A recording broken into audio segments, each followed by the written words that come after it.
আমরা চকলেট খেতে সবাই ভালোবাসি। আমার ১.৫ বছরের বাচ্চাও দেখো সেও চকলেট খেতে ভালোবাসে।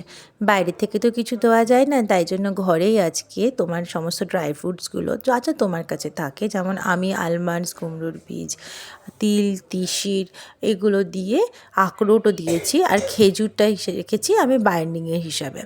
এইগুলো দিয়ে বাড়িতেই একটা চকলেট বানিয়েছি, কিন্তু বিশ্বাস করো তুমি, বাচ্চা কেন আমরা বড়রাও সেটা চেটেপুটে খাবো। দেখো কি করে নিয়েছি, সব ড্রাই ফ্রুটসগুলোকে আমি একটুখানি ধুয়ে নিয়েছিলাম, তারপর ভালো করে শুকিয়ে গুঁড়ো করে নিয়েছি। খেজুরটাকে বীজ ছাড়িয়ে গুঁড়ো মানে একটু মেখে নিয়েছি, তারপর সবগুলোকে দিয়ে মেখে বলের মতো করেছি।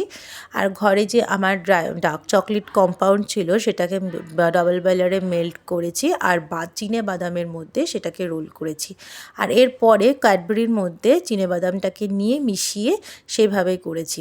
তোমরা দুভাবেই করতে পারো, যেটা তোমাদের ইচ্ছে। এবার এটাকে ফ্রিজে রাখলেই রেডি ক্যাডবেরি।